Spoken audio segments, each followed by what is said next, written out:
Programa Alto Astral no 14. Entrevista.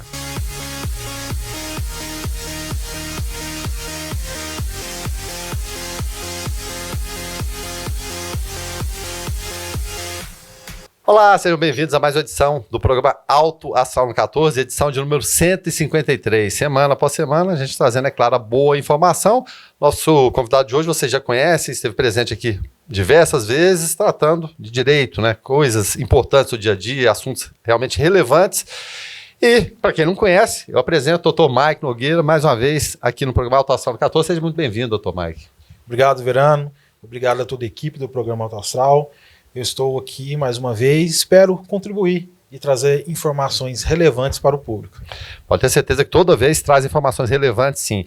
E o tema que a gente vai tratar hoje é rescisão indireta do contrato de trabalho. A gente vê muita polêmica em relação à reforma. São várias reformas que o governo sempre tem, né? Reforma previdenciária, que já foi, a reforma trabalhista, a gente precisa de reforma do judiciário, reforma política, reforma tributária, tanta reforma que tem, né? Mas é claro, vamos nos ater a essa aqui especificamente. O que é, afinal de contas, a rescisão indireta do contrato de trabalho, doutor Maio? Então, Verano, para ficar de forma mais didática, vamos entender que o contrato de trabalho, ele estabelece regras a serem cumpridas tanto pelo empregador como pelo empregado. De forma comum, nós conhecemos a demissão por justa causa, sem justa causa e o pedido de demissão por parte do empregado. Isso faz parte da rotina do povo brasileiro, faz parte da rotina dos empresários e dos empregados. Entretanto, na CLT, existe essa figura jurídica conhecida como rescisão indireta do contrato de trabalho. E de forma vulgar, nós dizemos que a aplicação dessa possibilidade jurídica é como se o empregado, aquele que presta o serviço para o empregador, demitisse o seu empregador. Não quero saber mais de você. Não quero saber mais trabalhar aqui nessa empresa e eu estou demitindo o meu empregador. Isso de forma vulgar. Certo. Por isso que se chama rescisão indireta, porque a rescisão direta é aquela qual o empregador demite o empregado. Mas aquela ocorre de forma indireta. É o empregado que vai demitir o empregador. É claro que existe uma série de condições que vão validar essa possibilidade.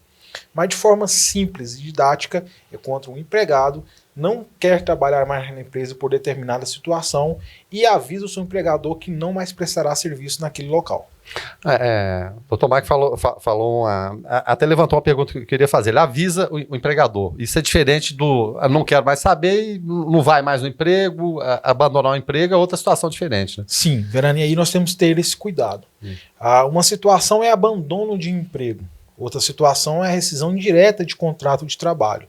A rescisão indireta de contrato de trabalho, ela tem um procedimento, ela existe atos a serem praticados e formas adequadas de serem propostas para que seja efetivo. Se o empregado simplesmente deixar de comparecer à empresa, pode-se restar, após 30 dias, segundo entendimento jurisprudencial do TST, a situação de abandono de emprego. É claro que existem outros requisitos a serem perpetrados durante esse período de 30 dias, mas o empregado não pode atuar dessa forma, sob pena de ser configurado o abandono de emprego. Aí vem a segunda pergunta, então. Quais as condições que o empregado pode partir para essa rescisão indireta, então? Então, Verano, quando se estabelece uma relação no contrato de trabalho, como o próprio nome diz, é um contrato que gera obrigações e deveres para ambas as partes. Existe um conjunto de regras, um conjunto de obrigações e deveres para o empregador e existe um conjunto de regras, seja direitos e deveres para o empregado. O empregado poderá acionar essa situação, utilizar-se dessa possibilidade de rescisão indireta quando a outra parte contratante, ou seja, um empregador, cometer falta grave prevista na CLT ou entendimento jurisprudencial ou vir deixar de cumprir alguma regra, algum dever dele dentro do contrato de trabalho.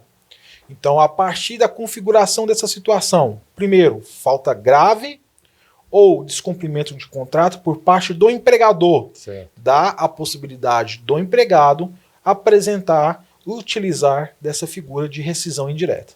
Olha só. Bom, e como fazer esse pedido de rescisão indireta, então? Quais os meios? Para não ficar naquela, não gosto mais da cara dele, nem quero aparecer lá, ele precisa ir presencialmente, ele pode falar com sindicato, advogado, de que forma pessoas que estão aí e podem ter essa circunstância no dia a dia, elas devem agir. Sim, Verano, essa é uma pergunta muito importante, porque o senso comum pode levar ao entendimento de que é simplesmente um empregado chegar no empregador e falar, não quero trabalhar mais aqui, pague os meus direitos. E aí quero deixar bem claro, não é dessa forma que ocorre.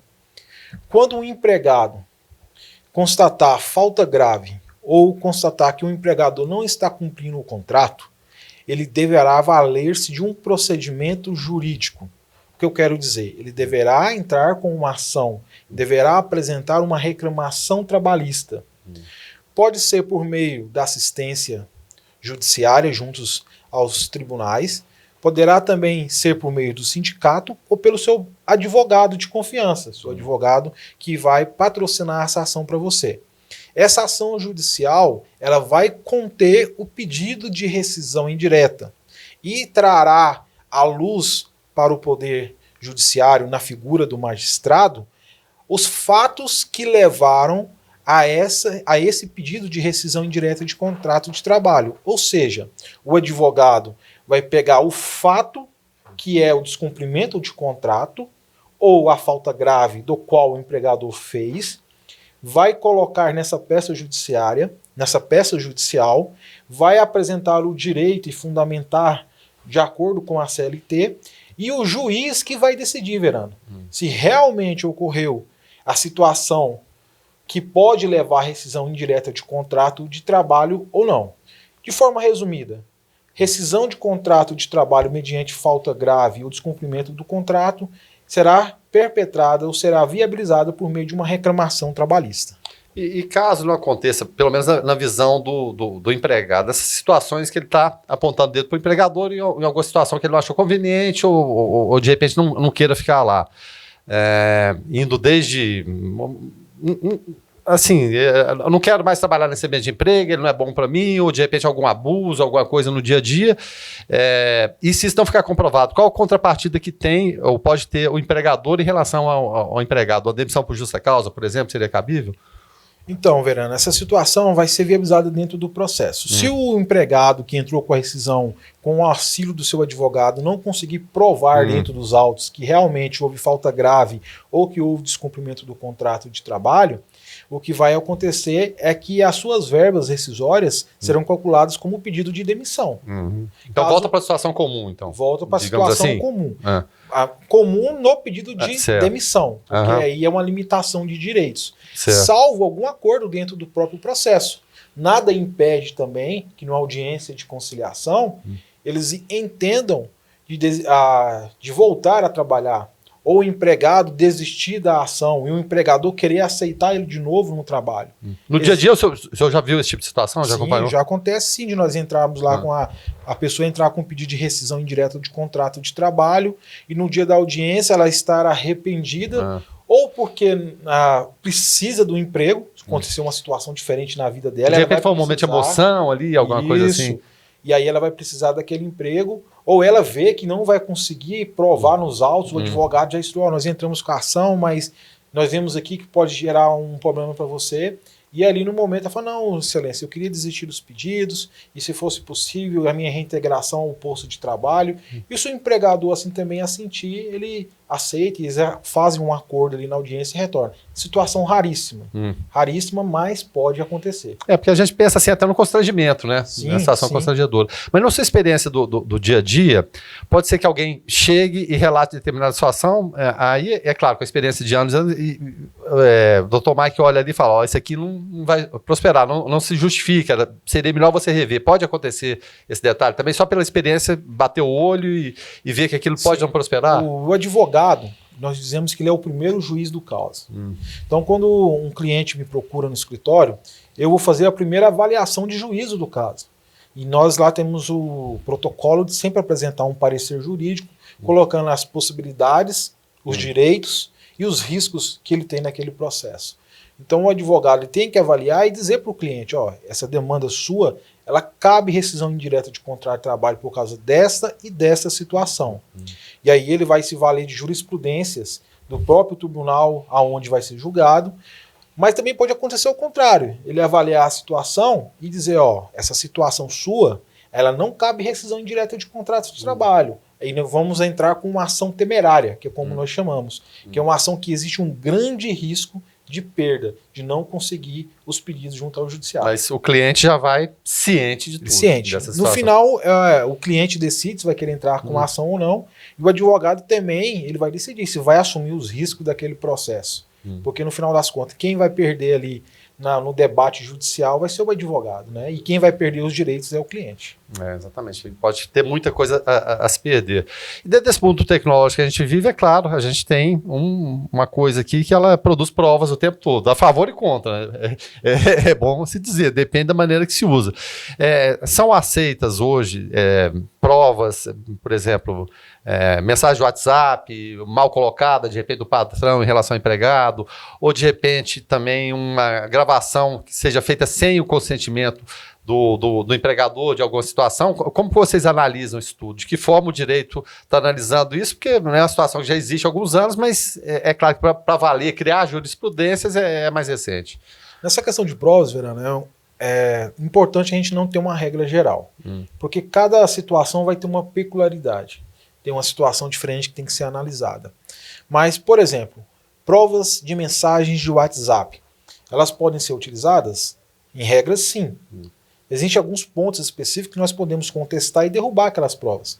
Por exemplo, nós podemos fazer perícia dentro do processo para ver se aquelas provas são reais, se não houve montagem de mensagens. Esse é o primeiro ponto. Segundo, aquela conversa que foi apresentada, a pessoa que entrou com a ação, ela faz parte daquela conversa? Ou é a conversa de terceiros do qual ela está utilizando sem autorização? Então existem peculiaridades que nós temos que analisar, mas em regra sim. Outras situações, gravações que estão na empresa, uma coisa que já aconteceu no meu escritório, um cliente chega e fala, ó, eu tenho acesso às filmagens lá da empresa, se quiser eu pego e trago para você. Isso é comum? Comum, muito comum. E aí a gente fala, não, é mais fácil nós pedimos judicialmente, porque aí o juiz vai intimar a empresa e a empresa vai entregar a prova. Então aí nós temos que tomar certos cuidados, mas a tecnologia, ela sim, ela serve em muitos aspectos em seus meios tecnológicos para fazer prova nos autos. Eu digo isso porque agora, até semana passada, a Lei Geral de Proteção de Dados está entrando em vigor também, que as empresas vão ter que se adaptar em relação a isso, né? Quem vai tratar esses dados, de que forma vão ser tratados, a quem pode ser repassado, quem vai cuidar disso, se é alguém da empresa, se é alguém de fora. Então é uma situação de adaptação. E o Dr. Mike falava antes aqui da entrevista da dificuldade muitas vezes de se adaptar às circunstâncias. Muitas coisas são colocadas num dia, no outro dia muda. Como que é esse processo de atualização, como que funciona para você, doutor? É claro que, evidentemente, demanda muita leitura e muita atenção no dia a dia. Perfeito, Verano. Uma situação é essa que você acabou de colocar, a Lei Geral de Proteção de Dados. A gente passou um mês em saber o que ia acontecer, se realmente ela ia entrar em vigor, se não ia entrar, porque a legislação foi posta, teve o vacatio legis, tinha a data de voltar, e aí saiu uma medida provisória, a medida provisória prorrogou ela para depois. Quando foi passar a medida provisória pelo Congresso, o Congresso não pôde voltar aquele ponto específico, que já tinha passado na sessão plenária. E o doutor Mike só acompanhando. E aí vai para a presidência vai sancionar ou vai vetar e a gente não sabe. Então, a LGPD, que é a Lei Geral de Proteção de Dados, que é muito importante. Vai ser uma grande mudança? Né? Sim, significativamente. E era fundamental, né? Sim. A Europa já está um passo à frente do Brasil nisso, né? E, queira ou não, o mundo pós-moderno que nós estamos vivendo e vamos começar a viver mais à frente ainda de forma mais intensa, alguns falam até de hipermodernidade, a coisa mais preciosa que existe não é o dinheiro, é a informação. Dentro dessa guerra, a informação ela tem mais valor que armas, que qualquer outra coisa. Os dados hoje, eles norteiam o mundo, seja no aspecto comercial, financeiro, pessoal, logístico. Dados são as coisas mais importantes que nós temos hoje no mundo. Então a LGPD ela veio para tampar essa lacuna no Brasil, precisa de muitas melhorias, mas já vem para poder tampar essa lacuna. Então, voltando à sua primeira pergunta, a LGPD é uma dessa questão de atualização legislativa. E nesse momento de pandemia, nós acompanhamos muito os processos legislativos, né? Nós temos as propostas de lei, nós temos as medidas provisórias, nós temos os trâmites delas, o encaminhamento pelo Congresso, seja no Senado, seja na Câmara dos Deputados, bem como o encaminhamento para a presidência, para veto ou promulgação. E ali nós temos todo o site do governo federal, seja do Poder Legislativo ou do Executivo, onde nós acompanhamos essas informações. O passo a passo está ali, né? Sim. E aí, todos os dias temos que olhar para ver se saiu alguma lei, se saiu alguma promulgação, se saiu alguma medida provisória, além dos decretos, resoluções, RDC e inúmeras outras legislações que vêm para complementar essas leis que o Executivo e o Legislativo aprovam.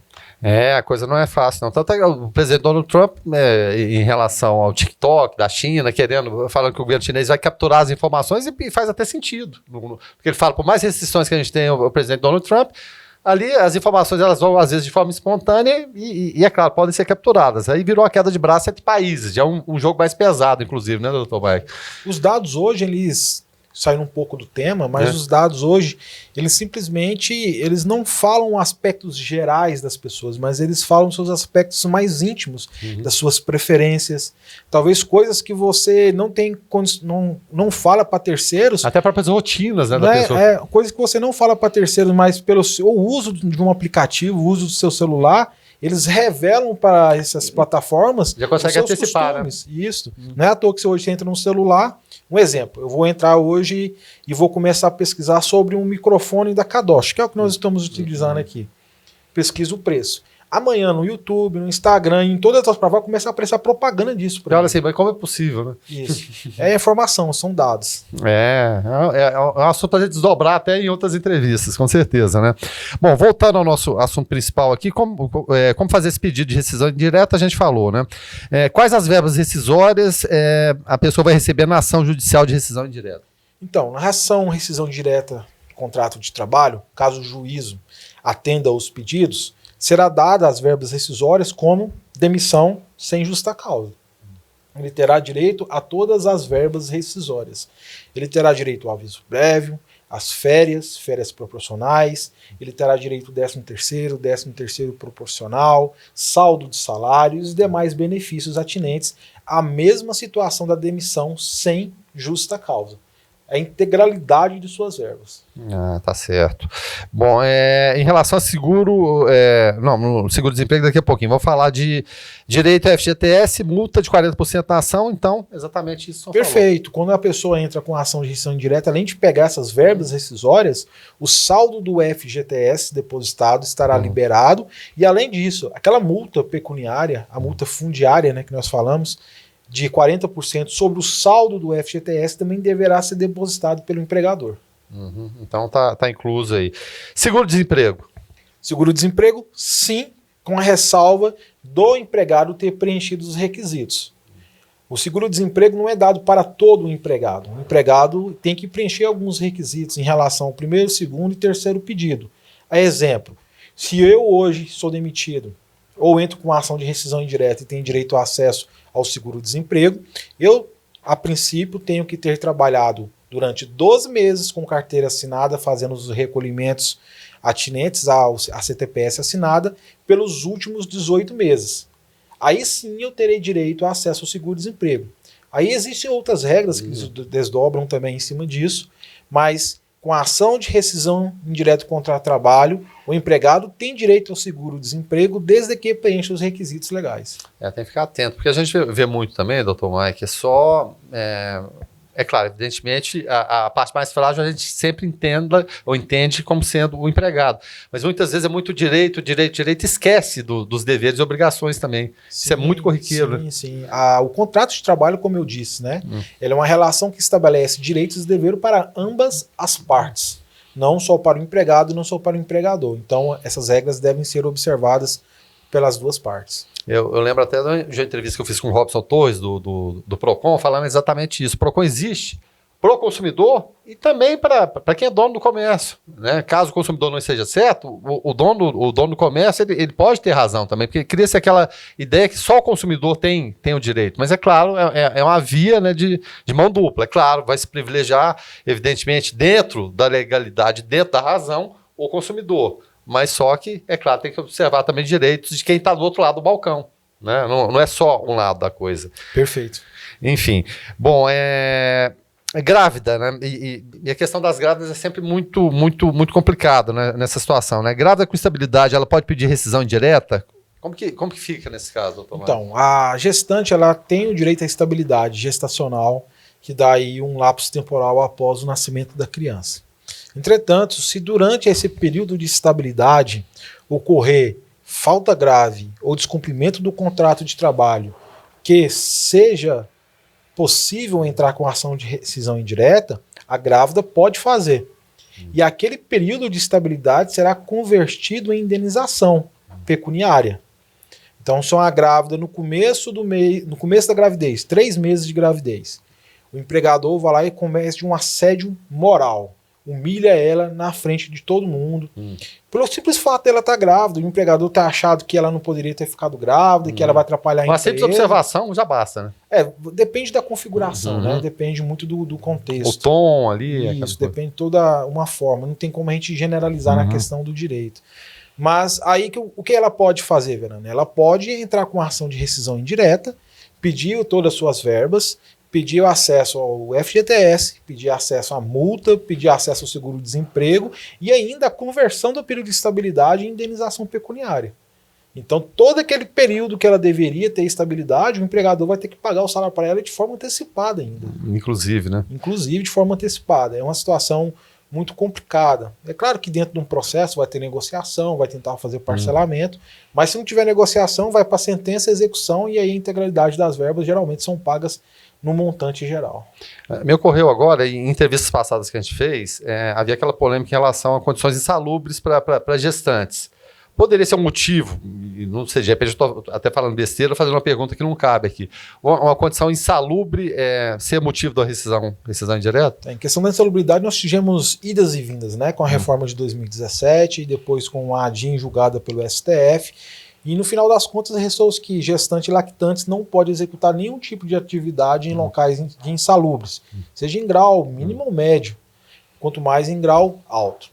Então, se uma grávida está sendo obrigada a executar as suas atividades laborais em um local insalubre, ela terá o direito de entrar com a rescisão de contrato de trabalho, porque ali o empregado está descumprindo o contrato e está cometendo uma falta grave ainda. Então, um exemplo, uma grávida ela está grávida e tem que trabalhar com a limpeza de banheiro público e com acesso a materiais que podem fazer mal para a sua saúde. E ela chega no empregador e fala, eu não estou nessa situação, eu queria ser deslocada para outro local da empresa, eu queria executar uma outra atividade, ou eu queria deixar de fazer a limpeza de determinados produtos, porque aqui vai fazer mal para mim, para o meu filho. O empregador não aceita, fala, não, você vai continuar, e se não quiser você pede demissão. O que ela pode fazer? Ela procura o sindicato, procura um advogado, vão fazer uma análise detalhada e restar a possibilidade de entrar com ação de rescisão indireta e ter acesso a todas essas verbas que nós acabamos de falar, mais a indenização pelo período de estabilidade. Tá certo. Vamos falar aqui em relação ao atraso do FGTS. E é muito comum, né? Ele pode gerar uma rescisão indireta? Pode ser motivo? Sim, o TST ele já pacificou esse entendimento. Atraso de FGTS do empregador, ele gera sim a possibilidade de rescisão indireta do contrato de trabalho. Entretanto, essa situação ela tem que ser contínua, Verano. Eu já tive casos, por exemplo, lá no escritório, que nós revertemos situações de ações de rescisão indireta por causa de FGTS. Porque o empregado, a procurar uma orientação do advogado, o advogado analisou, ele tinha 3 meses de FGTS atrasado. 3 meses apenas. E esses 3 meses não configuram uma continuidade de atraso, uma forma reiterada de atraso de FGTS. E às vezes os empregados estão ali há anos, né? E sempre cumprindo. Isso, aí tem a questão da razoabilidade, proporcionalidade. E aí era um empregado que trabalhava há 5 anos na empresa. Ou seja, já é bem razoável das configurações que a gente tem de emprego, né? Sim, e tinha apenas 3 meses de atraso de FGTS. Nós conseguimos ganhar na primeira instância, na segunda instância, e não tivemos recursos para os tribunais superiores. Daí a importância do advogado demonstrar se a ação era temerária ou não. Um advogado que entra com esse tipo de ação com apenas 3 meses de FGTS, ele está apresentando uma ação de FGTS temerária para o seu cliente. Mas a forma reiterada, você tem ali 7 meses, que é o ponto que foi constatado na ação julgada pelo TST, ou seja, o TST, ao julgar um caso de forma geral, a ação dele tinha 7 meses de atraso de FGTS. Aí estão partindo dessa base, mais ou menos, como razoável. Nós utilizamos mais ou menos essa regra para poder falar se há continuidade, se é de forma reiterada ou não. Então, a partir dali, um ano e meio, pode entrar com ação de rescisão indireta por causa do FGTS atrasado. E se o patrão chega e fala, não, vou pagar tudo uma vez aqui, pode ficar tranquilo. Então, mas aí ele já entrou com a ação, né? Aí não tem como. Já aconteceu muito também, por exemplo, o empregado ele vai lá, puxa o extrato do FGTS no mês de agosto. Tem lá 1 ano atrasado. Aí acontece alguma coisa no mês de setembro na empresa e fala, eu vou entrar com ação de rescisão indireta. Procura o advogado não faz uma pesquisa no FGTS, entra com a ação. No dia da audiência de conciliação que vai precisar de contestação, ele vai ver o empregador pagou o FGTS antes dele entrar com a ação. E aí ele não tem o direito de fazer o pedido de rescisão indireta. Porque no momento que ele fez o pedido de rescisão indireta, o empregador não estava em falta grave. Foi lá e aí teve que entrar em acordo. É tipo a fotografia do momento, é aquela. Isso. Aí o que acontece? O empregado teve que sair lá com o pedido de demissão. Perdeu as verbas deles praticamente todas e ainda perdeu o emprego. E em relação ao momento de pandemia agora, muito tem se usado o justificativo, o governo tem feito algumas concessões em relação a vários tributos, enfim, até conta de energia, de água, renegociações, enfim, mas pode gerar um efeito cascata daqui a pouquinho em relação a isso? O senhor tem essa visão desse momento? Em relação aos aspectos da rescisão indireta de contrato de trabalho, não. Né? A questão de ter a possibilidade ou não dela ser uma figura acessível ao empregado, não. O que pode acontecer são situações factuais em decorrência da atividade num período de pandemia que podem gerar falta grave e pode gerar descumprimento do contrato de trabalho. Um exemplo, um empregado que teve o contrato suspenso por meio das medidas do governo, mas o empregador está mandando ele trabalhar todo dia. Isso é uma falta grave. Além da própria legislação já desconfigurar essa situação, né? Falar que se você suspender o contrato de trabalho e assim não cumprir, esse aditivo não tem validade, mas eu entendo também que gera também a possibilidade da rescisão de contrato de trabalho. Porque ele quebrou a regra do contrato, entendeu? Entendi, sim. E se o empregador não assinar a carteira de trabalho, eu posso pedir rescisão direta? Existe aí a questão formal, né? Só o aspecto formalístico de assinar a carteira de trabalho, em regra, ela não geraria, talvez, para entendimento de parte dos magistrados, a rescisão de contrato de trabalho, porque, de fato, não geraria um dano significativo para o empregado, desde que ele estivesse recebendo, tivesse todas as outras questões atinentes também sendo observadas. Entretanto, ao não assinar a carteira de trabalho, o empregador, por consequência, ele deixa de recolher FGTS, ele deixa de pagar o INSS. E ele deixando de fazer essas duas questões, ele comete falta, ele descumpre o contrato e aí gera a possibilidade da rescisão de contrato de trabalho.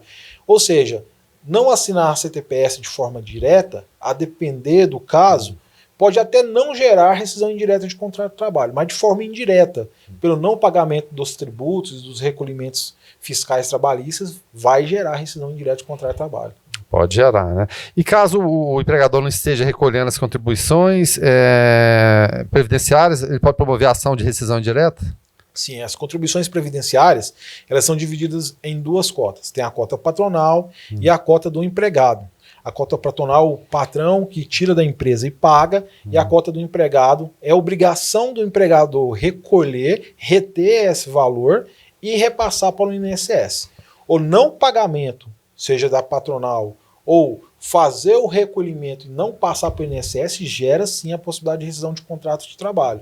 de forma indireta, como nós estamos colocando.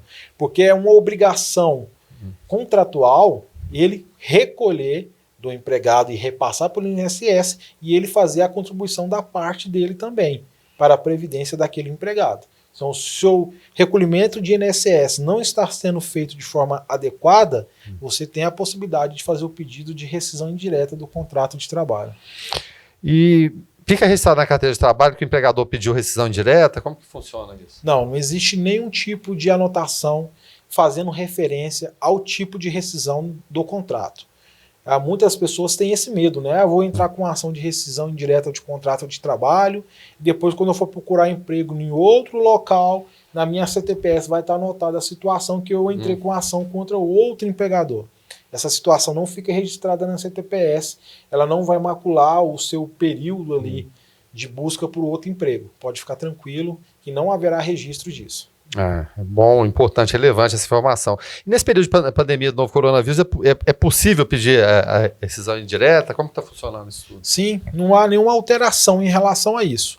Se o empregador cometeu falta grave ou não está cumprindo o contrato de trabalho, inclusive nessas novas regras postas nesse período de pandemia, o empregado tem o direito sim de entrar com a ação de rescisão indireta do contrato de trabalho, promovendo uma ação com auxílio do advogado vinculado ao sindicato ou com o seu advogado particular. O juiz vai avaliar a situação e vai decidir se esse pedido é deferido ou não, fazendo valer os direitos dele dentro dessa ação.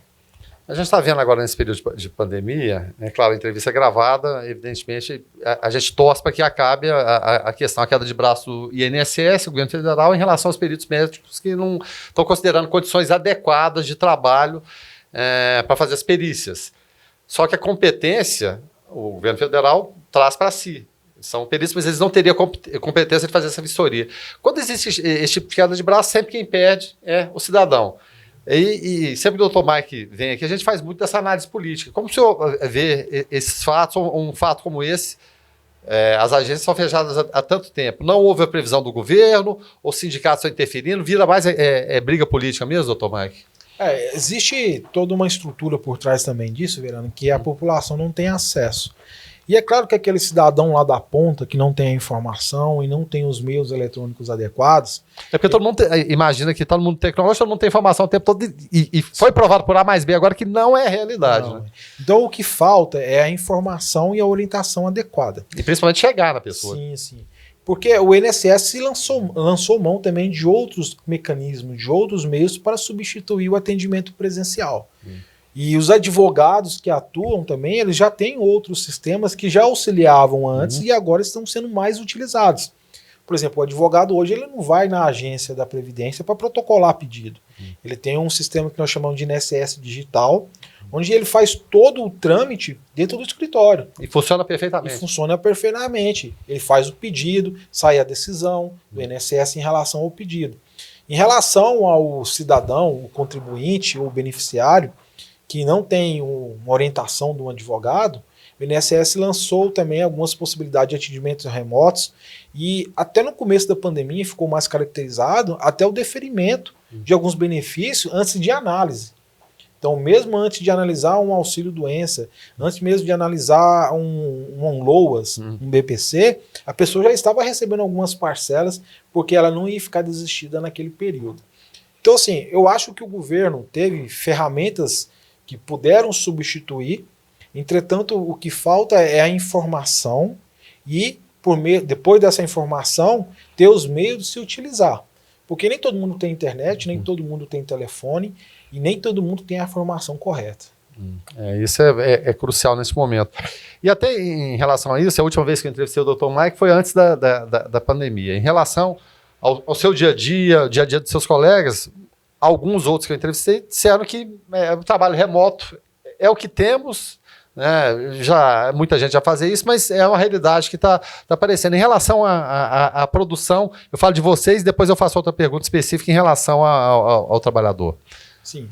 Em relação ao escritório de advocacia, nós já vimos numa jornada de transposição para alcançar esse mundo digital. A tendência seria essa, então houve uma Isso. antecipação, digamos assim. Isso. Nós já vimos aí a digitalização dos tribunais por meio do sistema do PJE, PJD aqui em Goiás. Nós já vimos inúmeras situações de aplicação tecnológica dentro da advocacia, o que nós chamamos de advocacia 4.0. Com a pandemia, nós tivemos que acelerar isso. E outras plataformas que não usávamos rotineiramente, nós começamos a usar. Audiências hoje são realizadas por meio da plataforma Google Meet, pelo Cisco, pelo Zoom, e em alguns aspectos elas substituem de forma efetiva uma audiência presencial. Em outros aspectos não, porque uma audiência presencial existe algumas nuances que é interessante o magistrado perceber ali na hora de fazer uma prova, na hora de analisar uma pergunta. Ou seja, é a condição humana de observar Isso. a situação ali, né? Mas, em regra, muitas ferramentas nos auxiliaram nesse período. Em relação ao atendimento cliente, por exemplo, os meus atendimentos hoje são todos remotos. Eu não atendo mais hoje a cliente presencialmente. Hoje eu tive um atendimento de um cliente lá de Goialândia, nós fizemos uma chamada pelo Google Meet.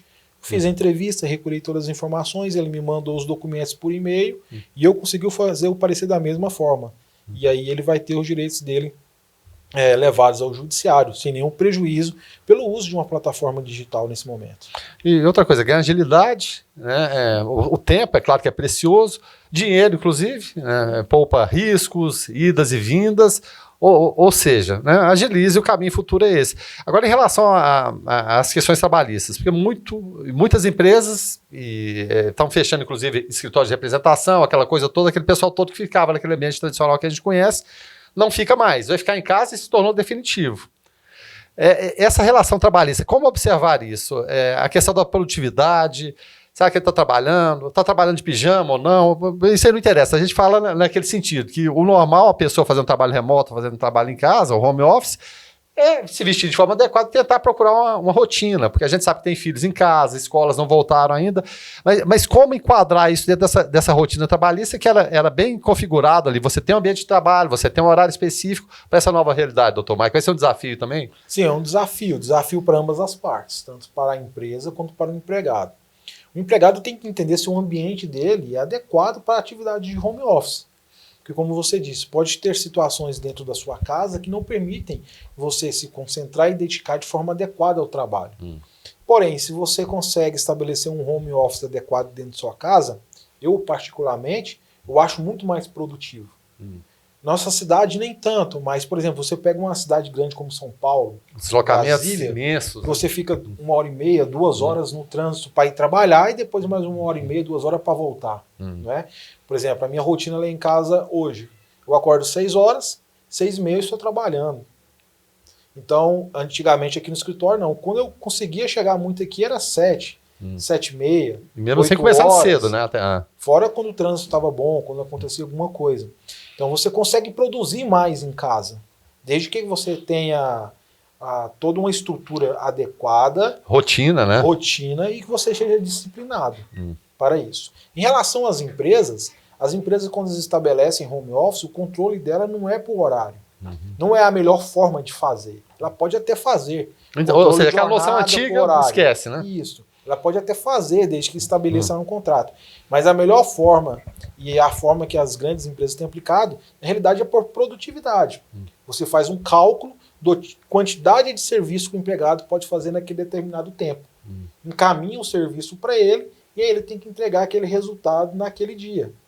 Se ele vai trabalhar 2 horas de manhã, 2 horas à tarde, vai trabalhar à noite, aí eles ajustam com a empresa. Mas o negócio é produzir aquele serviço naquele tempo.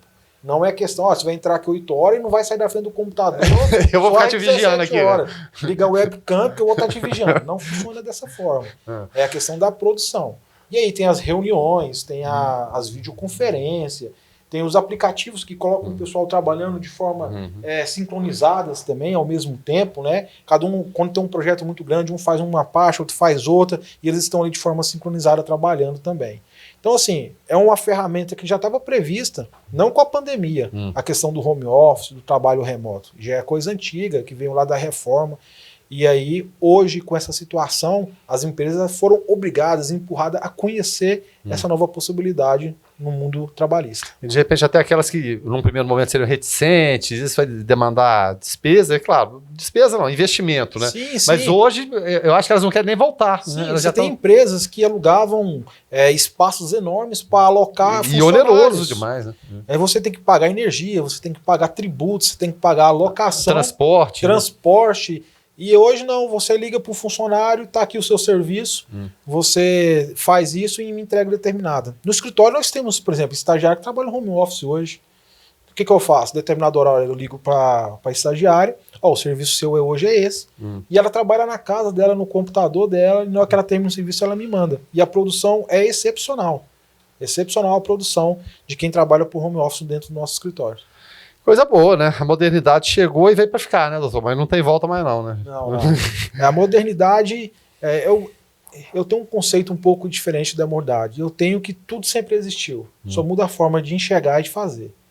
Então, a gente fala, hoje é diferente a questão do transporte. Agora nós estamos chegando na era de inventar o carro voador. Né? Já saiu até algumas notícias aí que agora vamos ter o carro voador. Mas o carro voador vem para quê? Vem para fazer a locomoção do ser humano. O ser humano dentro do humano já fazia locomoção, só muda a forma de fazer.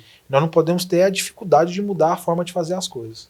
E principalmente encarar as coisas. Doutor Marco, mais uma vez, muito obrigado. A gente falou, é claro, de direitos trabalhistas, mas discorremos sobre outros assuntos também. É sempre muito bom esse bate-papo, bom revê-lo. E a gente espera, da próxima vez, uma situação mais tranquila, sem dúvida nenhuma, em relação à pandemia, vacinação. Ou seja, a gente tentar, dentro do possível, voltar à normalidade. Perfeito. Eu que agradeço a oportunidade. É sempre um prazer estar com vocês. Esse papo nosso que geralmente tem uma pauta, mas sempre caminha para um lado mais plural. E Claro. É muito interessante, porque se torna um bate-papo, né? Isso. E aí é interessante para nós que conversamos, é interessante também para quem está ouvindo. Muito obrigado, estou sempre à disposição. Tá certo, pensamos com o Dr. Mike. É bom lembrar que essa entrevista você pode acompanhar na grade de programação do canal 14 da NET e também nosso canal no YouTube, programa Alto Astral 14. Com essa aqui são 153 entrevistas já. Puxa vida, é muita entrevista, mas tem muito papo interessante. Não é perecível, alguns sim, outros não, mas o fundamental é você se manter informado e trazer a boa informação. Isso a gente procura trazer aqui no canal 14 da NET. Mais uma vez, então, obrigado, Dr. Mike, e obrigado também aos nossos parceiros, sem os quais seria impossível executar esse programa. Mais uma vez, então, muito obrigado.